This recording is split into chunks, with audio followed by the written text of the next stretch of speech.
Muy buenas. Adelante, Pablo Elías. Oiga, doctor, yo quiero hacerle una pregunta. Usted no habló de los hermanos Cerdán. ¿De los hermanos Cerdán? No, lo hablé, son personajes secundarios. Sí. Hablaré después de ellos, en la próxima sesión. Ok. Sí. Entonces, mi pregunta va sobre ellos. ¿Cuál sería tu pregunta sobre ellos? ¿Qué papel desempeñaron? Eran periodistas, eran comunistas, eran masones y eran antiporfiristas y fueron financiados por los gringos para socavar el régimen de Díaz. Así que de héroes no te la creas. Muy bien, gracias. Lo vamos a ver con calma en la próxima sesión para alcanzar a ver los muchos personajes que todavía nos toca ver y para poder profundizar en los que hoy presenté. Muy bien, tenemos a Alfredo, Juan Zagal y Lili Baglietto. Primero las damas. Lili, adelante. Buenas tardes y a todo el grupo. Hola. Y a usted también, profesor, claro. Es que la cámara no funciona, por eso... No te preocupes. Ya estás ahí. Creo que ya, ¿verdad? Sí. Okay. Muy bien. Bueno, yo quería hacer un comentario y también preguntarle a usted si lo que le voy a decir es verdad o no es verdad. A ver. Hay un señor que se llama Mauricio Montijo Lucero, que es líder de una tribu que se llaman los Pápagos, que se encuentran en el norte de Sonora y sur de Arizona. Los Pápagos, sí. Pápagos, sí. Pápagos, sí. Pápagos. Bueno, este señor dice que Porfirio Díaz dejó un tesoro oculto para los mexicanos, que es un fondo mixto privado que se ha multiplicado con el paso del tiempo. Él dijo que después de 100 años que iba a estar ese fondo ahí reservado, se repartiera para México, es decir, para todos los mexicanos, principalmente para las tribus indígenas, para favorecer el desarrollo del país. En la actualidad dice que son ya 822 billones de pesos en oro y centenarios, y que está guardado en un banco de Estados Unidos y otro banco, me parece que de Inglaterra. Y con ese repartimiento de ese fondo nos vendrían tocando como 80,000 pesos por mexicano. Y este señor ha batallado muchísimo para poderlo sacar, porque él es el encargado, dice que es el único. A él ya lo ha entrevistado Ricardo Rocha, Fernanda Familiar, y tiene videos en YouTube y todo, y dice que sí existe ese tesoro. ¿Usted qué sabe de eso, profesor? Conozco esa, no sé si llamarle leyenda o mito o noticia. La verdad es que hasta donde conozco este asunto, puedo decir un tanto socráticamente que ni me consta que sea verdad, ni me consta que sea mentira. La verdad es que no sabría con certidumbre, con honestidad, qué decirles. Lo que sí sé es lo que él dice. Pero para saber si es verdad... Pues sí. Inclusive dijo que Peña Nieto falsificó unos papeles y mandó a una persona que en lugar de él, como si fuera él, suplantándolo, para sacar esos fondos, pero que no se pudo. A última hora se descubrió pues el engaño. Mira, si fuera cierto, si esto fuera cierto, yo te aseguro que el Banco de Inglaterra le va a hacer lo mismo que a Maduro. Nunca le va a regresar sus toneladas de oro. Ni a Venezuela ni a México. Para eso es la pérfida Albión. Y si están en Inglaterra, pues están en The City, en Londres, que es el fortín, un fortín que viene desde la más antigua y remota historia de Inglaterra, donde está el tesoro real. Miles de toneladas de oro y de otras muchísimas riquezas, diamantes y vete tú a saber en qué, que es el tesoro de Inglaterra. Si este dinero mexicano existe, lo más probable es que esté ahí y en otro lugar de la Unión Americana que se llama Fort Knox, que es donde está el oro gringo, y pues yo estoy convencido absolutamente de que aun cuando eso fuese cierto, México nunca verá esas riquezas. Pues sí, es probable. Porque además sería un desbalance financiero sensacional, sería, no sé, algo que los banqueros obviamente no van a permitir. Sería terrorífico para el equilibrio de las finanzas globales. Sí. Pues sí. Desde el punto de vista de ellos, ¿no? Sí, claro. Sí. Así que, pues, qué lástima que personas que verdaderamente pudieran decirnos la verdad, pues no nos la digan. Porque sí, lo que este señor dice, es verdad que lo dice. Pero Sí. ahora, para saber dice- si es verdad, qué difícil. Sí, dice que el Banco de México y Hacienda lo saben, pero que se han quedado callados y pues no sé, que ese dinero Bueno, no pues se sabe. obviamente no se quedan callados por gusto. Se quedan callados por alguna suerte de amenaza, porque de hecho seguimos bajo la hegemonía yanqui. Desde Ya. 1846, de las de la guerra Ujú. del 46 y 47, ¿no? Sí. Así es, profesor. Bueno, Bien. muchas gracias. Gracias, profesor. Lili. Lástima que no te Bueno. pude contestar. No, pues es que estamos Sí, igual todos. estamos yo creo. igual todos. Así Muy bien, es, Juanito gracias. Zagal, adelante, y luego Alfredo. Prende tu micrófono, Juan. Buenas noches, ¿cómo estás? Hola, hola, grupo. Buenas noches a todos. Quería saber tu opinión sobre un autor que tiene este libro. No sé si alcanza a ver la portada. Es un libro más o menos famoso. El autor se llama Leopoldo López Mendívil. Ah, muy interesante. Muy interesante y sí devela cosas muy importantes, ¿eh? Sí, revela muchas acciones de la masonería de la época. Sí. Sí, se llama Secreto 1910. Vale la pena leerlo. Vale la pena leerlo. Winston, Sí. Winston Churchill, Madero, y el otro no sé quién sea. Winston Churchill, Madero, y no alcanzo a distinguir al otro. No sé si es el Kaiser. Sí, el Kaiser alemán, sí. Es Woodrow Wilson. Wilson. O Woodrow Wilson, sí, ok. Sí, es interesante porque él es descendiente de Bernardo Reyes. Ajá, Mendívil es descendiente de Bernardo Reyes, correcto. Y pues cuenta la trama está muy enredado, pero está interesante la trama de espionaje y contraespionaje entre las embajadas Sí. de Estados Unidos, Inglaterra y Alemania. En México. Y y bueno, y el espía se va enterando, lo cuenta pues de una forma de novela, ¿no? Forma novelada, sí. Sí. Es muy Pero creíble, todo lo que él cuenta es muy creíble. Lo leí hace unos 10 años, sí.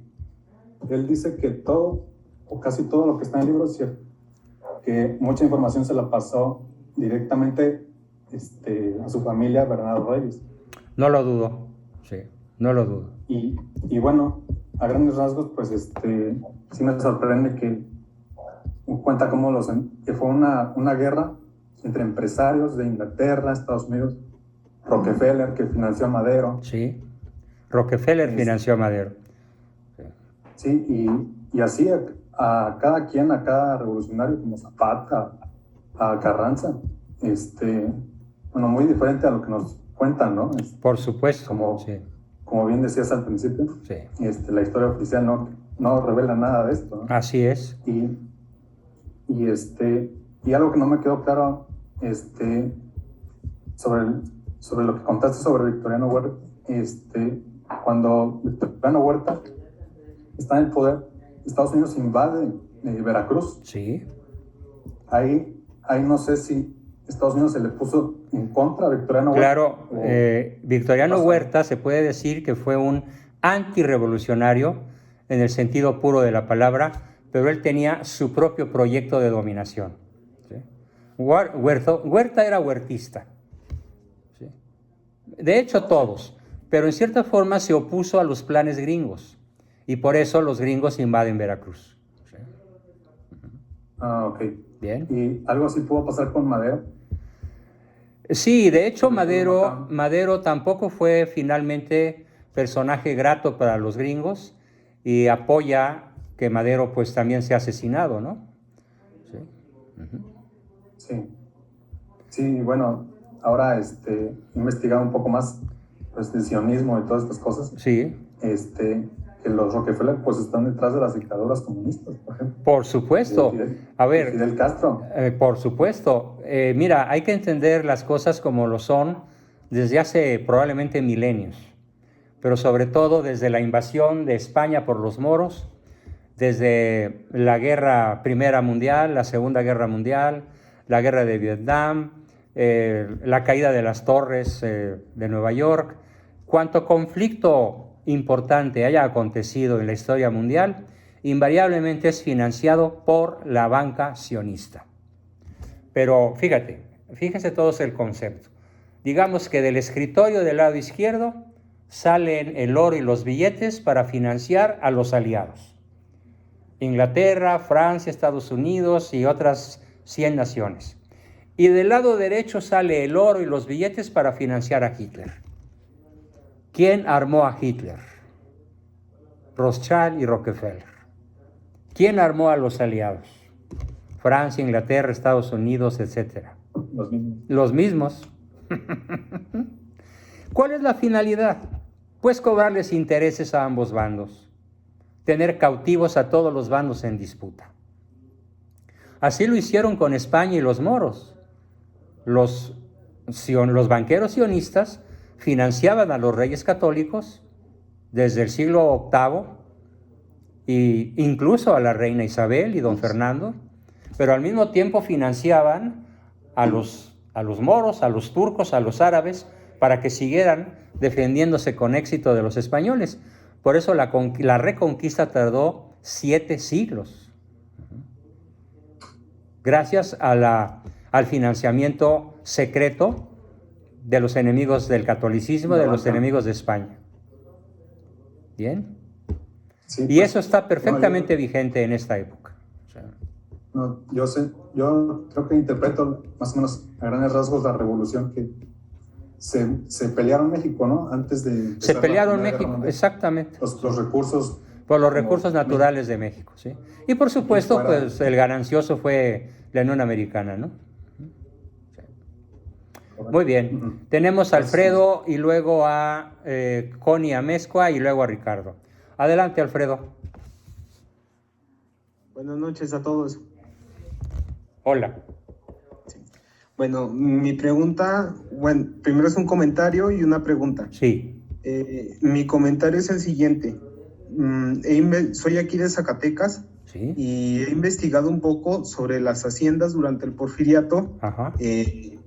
Y a pesar de que es un clima árido y frío, las haciendas, lo que es Hacienda del Maguey, Hacienda de Bañón, fue una de las haciendas que tuvieron gran extensión territorial, pero también tenían grandes exportaciones, y solo lo que se refiere a la Hacienda del Maguey exportaba lana a lo que era India, España, Inglaterra y Francia, además de ser un suministro importante, de ser un proveedor importante de lo que venía siendo las empresas de León, Guanajuato. Entonces, formidable aportación, muy valiosa y muy verídica. Lo mismo sucedió con la Hacienda del Bañón, que era vecina, y también en las mismas condiciones, pero era una hacienda ganadera. Y más que nada mi pregunta ahora va en lo siguiente. Mi bisabuelo formó parte de las fuerzas de villistas. Entonces, los motivos por los que lo hicieron ingresar fue que le dijeron que si se metía la bola iba a recuperar su libertad, y los amenazaron o los atemorizaron diciéndoles que en haciendas vecinas los estaban errando para que no se cambiaran los peones de un lado a otro. Exactamente, o sea, les ponían el fierro. El fierro, ajá. Y que iban a erradicar la pobreza, y pues sinceramente yo veo un discurso meramente marxista, que aunque probablemente ni Zapata ni Villa lo conocieron porque probablemente fueron muy ignorantes, pero desde las altas esferas sí se venía aplicando. Por supuesto, excelente aportación, Alfredo. Felicidades por eso y muchísimas gracias. Muy valioso tu comentario. Gracias. Magnífico. Seguimos con Connie Amezcua. Ahí veo 1, 2, 3, 4, 5 personajes. 6 tal vez. Sí. ¿Quién quiere preguntar o comentar? Buenas noches, sí, es mi familia. Qué gusto. Y Connie es mi esposa. Mucho gusto, Connie. Muy bien. Mucho gusto, profesor. Gracias, Connie. Muchas gracias. ¿Qué querías preguntar? Una pregunta en relación al sucesor, ¿por qué las logias masónicas estadounidenses permitieron que Porfirio Díaz estuviera en el poder después de la muerte de Benito Juárez, que lo sucede Lerdo de Tejada? Ajá. Pues inmediatamente ya asciende Porfirio Díaz al poder. ¿Por qué lo permitieron? Porfirio Díaz era un zorro oportunista, un hombre culto, muy inteligente, aparte de astuto, y que supo rodearse de los hombres que sostuvieron su poder y supo hacer un proyecto de nación que fue muy sustentable, y cuando los gringos se dieron cuenta, México ya era una potencia. No es que se lo hayan permitido, es que podemos decir que Porfirio Díaz les dio 10 y las malas. ¿Sí? Por eso es uno de los grandes mexicanos, Porfirio Díaz. Y al final de su vida abjura de la masonería y muere como buen cristiano, gracias a los ruegos de su esposa. Bien. Gracias, profesor. Gracias por su participación. Tenemos a Ricardo. Adelante, Ricardo. Nada más hay dos detalles. Primero, Victoriano Huerta, es un personaje bastante duro y él mismo lo decía. Yo soy un desgraciado. Sí. Pero él siempre dice, yo soy un desgraciado, pero soy católico. Él se opuso a la masonería y por eso es que murió desterrado y lo intentaron matar varias veces, pero él tenía un colmillo de aquellos. No lo voy a alabar ni nada, pero no es tan maligno. No es para alabarlo, pero no es el chacal que lo pintan. No es tan maligno como lo pintan. O sea, es realmente, inclusive hasta quizá hubiera podido salvar a México del desastre de la revolución, pero es un quizá. Y ahí lo dejo. No me voy a meter más. Es un quizá y además pues se lo impidió la flota gringa. Sí. Ese es el primero. El segundo, todo lo que describe, lo que ahorita estaba comentando Juan Zagal y usted acerca de que la Revolución Mexicana fue un pleito entre las naciones extranjeras por las riquezas de México, es exactamente lo que ahorita está sucediendo en México. Exactamente. Con los narcotraficantes. Yo ya se lo había comentado alguna vez. Tenemos aquí cárteles controlados por China, lo que ha sido la familia michoacana, los templarios, etcétera, etcétera. Mafia, ahora sí que el narcotráfico controlado por Estados Unidos, de los portes de los Estados Unidos. Los principales son Guerreros Unidos y otros más del sur.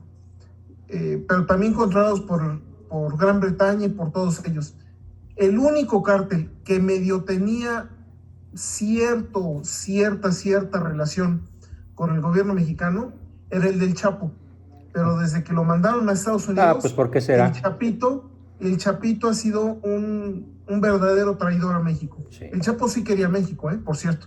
No lo alabo, alabo y no lo defiendo ni nada. Nada más digo que en ese punto él sí quería defender a México. Su hijo es un traidor. Sí, definitivamente. Entonces, hay una pregunta que quiero contestar antes, perdón Ricardo, antes de que me olvide. Esther Ramírez escribe para todos la frase que dije. Si ignoras lo que ocurrió antes de que tú nacieras, siempre serás un niño. De ahí la enorme importancia de esta serie de sesiones. Bien, ¿quién más quiere comentar, preguntar? Ricardo, que tenías algo más que agregar, te interrumpí con mi comentario. Adelante. Estaba cerrando mi comentario, o sea, no se preocupe. Bien, adelante. ¿Ya lo terminaste? Sí, ya estaba terminando, o sea, ya muy bien. Bien, pues alguien más, lo escuchamos con muchísimo gusto. Adelante. Ya tenemos unos minutitos. Yo, doctor. Adelante, Manuel Aguas. Solo para decir que pues todo esto de Zapata y los personajes que anteriormente estuvo hablando, pues me impresiona muchísimo y me da también muchísima vergüenza y coraje. Pues. Claro, vergüenza y coraje, sí. Claro, son cosas muy inhumanas, sería muy poco, ¿no? Entonces, sí, la palabra inhumana se queda corta y también la palabra luciferino, ¿no? Se queda corto Claro. para describir lo que realmente es el horror de esta brutal destrucción sistemática que sufre nuestra patria desde entonces, ¿no? Sí, claro, y bueno, yo todo esto no lo sabía, así que pues sí me quedo con el ojo cuadrado con eso. Me alegra mucho que no lo supieras porque ya dejaste de ser niño. Sí, exacto. Literalmente, ¿no? Igual que tú y otros muchos del grupo, que estoy seguro que la inmensa mayoría no sabía lo que hoy les he platicado. ¿Sí? Bien, ¿quién Pues, más? muchas gracias. Gracias a ti. ¿Quién más quiere participar, preguntar, aportar? Aquí tenemos a Guadalupe. Adelante, Guadalupe, enciende tu micrófono. Buenas noches. Hola. Pues yo ahorita me quedé así como que con la boca abierta, todavía no, No, salgo bueno, de, pues sí. de mi asombro entre todo lo que usted nos ha hecho favor de explicarnos, de enseñarnos. Pero aparte de lo que usted nos hizo favor de enseñarnos esta noche, aparte del comentario que hizo el señor Ricardo, de verdad que me dejó pues doblemente sorprendida. Por ejemplo, aquí en Michoacán, ¿cómo es que se ligan algunos de los grupos delictivos, como la familia michoacana, que bueno, se supone que ya no está aquí, la familia, se supone que ahorita están Cártel Jalisco Nueva Generación, los Ardillos, los Viagras, los Templarios? Bueno, no sé cuántos habrá, porque hay muchísimos, estamos rodeados de ellos. Pero, ¿cómo se vinculan con gente extranjera? Yo siempre he pensado que son gente de aquí. No. O sea, de verdad, eso sí yo nunca lo había escuchado. Yo pensaba, porque bueno, dije, bueno, Michoacán siempre ha estado, bueno, no siempre, pero de Lázaro Cárdenas a la fecha, pues ha sido una familia muy, como digamos, o sea, Michoacán está sometido a los Cárdenas, vamos a decirlo así. Sí, es su territorio para depredar. De hecho, los Cárdenas regresaron a Michoacán a la era de piedra, a la edad de piedra. Se acabaron Michoacán. Sí. Cierto. Y nada más ver a la coordinadora de maestros, que pues el semillero está en Tiripetío, el semillero de maestros comunistas, que se está tomando y haciendo relajito y medio. Yo hubiera pensado que eran los Cárdenas, por decirlo así, quienes eran los cabecillas de esos grupos delictivos. A ver, Lupita, pues recuerda que desde la caída de Iturbide, México está sometido a las logias extranjeras, particularmente inglesas y norteamericanas. Pues estamos hablando de 200 años de esclavitud de México con la pata encima de las logias. O sea que las logias que están en México obedecen a las logias norteamericanas. El PG obedece a las logias norteamericanas. Él tiene jefes muy por encima de él. Él en la estructura de mando del planeta es un títere, como lo es Maduro, como lo es Fernández en Argentina, como lo fue lindo de Bolivia, que se me escapa su nombre, Evo Morales, como lo han sido la inmensa mayoría de los gobernantes de casi toda la Tierra. Ahorita probablemente Vladimir Putin se les escapa. Vladimir Putin acaba de hacer algo verdaderamente asombroso, encabezar un grupo de naciones, 30 naciones, que están a favor de la vida del nonato y en contra del aborto, y a favor del matrimonio natural. Viniendo de un ruso, o sea, muy pocos países escapan al poder del sionismo. Cierto. Bien, entonces pues qué bueno que te asombraste, porque también dejaste de ser niña, ¿no? Al comenzar a conocer la verdadera historia. Creo que esta noche crecí. Todos crecimos. Incluso conforme fui leyendo mi libro, dije, chispas, esto ya se me había olvidado. Así que crecí 1 centímetro, ¿no? Sí. Bien, me quedan... Otro comentario. Sí, finalmente. Perdón. No, dime. Sí. Había encontrado esto sobre Emiliano Zapata que no entendí. No sé si usted me pueda ayudar. Bueno, para empezar, ver si es verdad, y si es verdad, que o no, ¿qué significa? Dice que durante la campaña contra la rebelión violenta de Emiliano Zapata, Francisco Madero utilizó el método de tierra quemada, ¿cierto?, leva y asesinatos en masa de campesinos pacíficos, es decir, no combatientes. Así es. Pueblos enteros como Ticumán, Elotes o Santa María quedaron reducidos a cenizas. Así es. Es que los horrores de la Revolución Mexicana todavía están por ser descontados. Hoy presenté a algunos de los más siniestros personajes, pero hay hechos que nos van a llevar a otras varias sesiones para que nos queden claros esta tragedia que se prolonga como pocas veces en la historia al día de hoy. Claro. ¿Qué significa tierra quemada y leva? La leva significa meter al ejército a fuerza a los adultos que queden vivos. Esa es la leva. Les queman sus tierras y a la bola, al ejército. Zapatista, villista, carrancista, el que sea. Esa es la leva. Ok. Bien. Ok, bueno, Muy bien. Gracias. Tenemos un par de minutos más porque al ratito tengo una sesión con mi hijo Juan, de orden privado. Adelante, Ricardo, para cerrar la sesión de hoy. Rapidísimo. Michoacán, bueno, en ese entonces era Michoacán y Guerrero. Han sido los objetivos de destrucción más grande por parte de los masones por un motivo. Esas dos regiones eran de las más ricas del continente. No. Bueno, del mundo. Sí. Del mundo. Sí. Y no solo eso, sino que eran además las regiones más católicas del mundo. Antes de Juárez, de esas regiones salían más sacerdotes que de cualquier provincia italiana. Correcto. Y eso es un dato que por ahí no... De hecho, la provincia de Michoacán, de los agustinos, daba más agustinos al mundo que cualquier otro país completo. O sea, es una sola región, daba más agustinos al mundo y, por cierto, más franciscanos al mundo que cualquier país del mundo, incluyendo Italia. Correcto, dato muy verídico. Sí.